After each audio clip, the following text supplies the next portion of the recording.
Aujourd'hui, je vais t'expliquer de manière très simplifiée la guerre froide et comme ça, t'auras qu'à regarder cette vidéo pour avoir un petit rappel. Bon déjà, point très important, la guerre froide c'est pas une guerre classique. On l'appelle froide parce que les deux grandes puissances de l'époque, les États-Unis et l'URSS, ne vont jamais s'affronter directement dans une grande guerre ouverte. Mais pendant plus de 40 ans, elles vont se menacer, s'espionner, se provoquer, s'armer et soutenir des camps opposés partout dans le monde. Et pour comprendre tout ça, il faut repartir à la fin de la Seconde Guerre mondiale. En 1945, l'Allemagne nazie est vaincue et les deux grands vainqueurs, ce sont notamment les États-Unis et l'Union soviétique. Sauf que ces deux pays n'ont pas du tout la même vision du monde. Pour la faire courte, d'un côté on a les États-Unis qui défendent le capitalisme, la démocratie libérale et l'économie de marché, alors que de l'autre, l'URSS défend le communisme, un parti unique et une économie contrôlée par l'État. Bref, t'as compris, c'est deux modèles totalement opposés. Et très vite en fait, l'Europe va se couper en deux. À l'ouest, les pays sont plutôt dans le camp américain,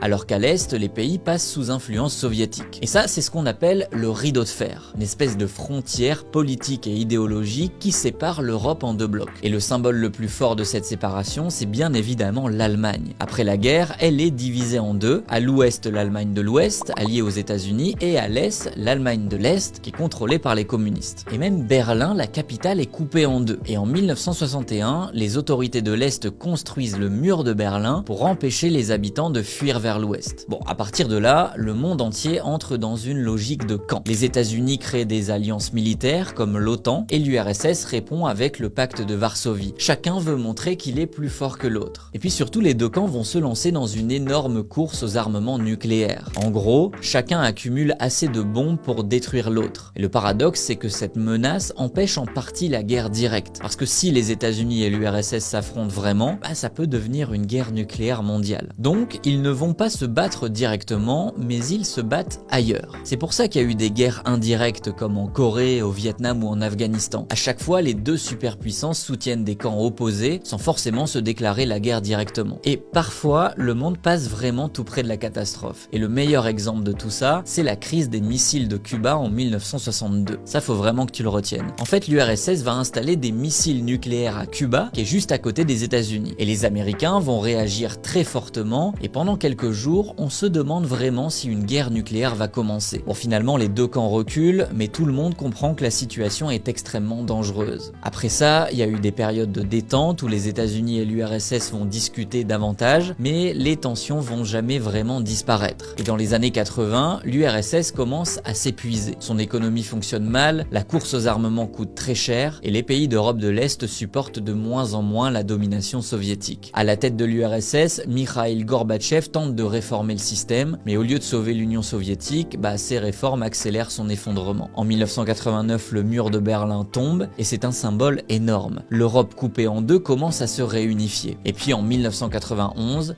l'URSS disparaît, et avec elle, la guerre froide se termine. Voilà, maintenant tu connais l'essentiel sur la guerre froide, n'hésite pas à t'abonner, je vais reposter une petite vidéo explicative comme ça demain.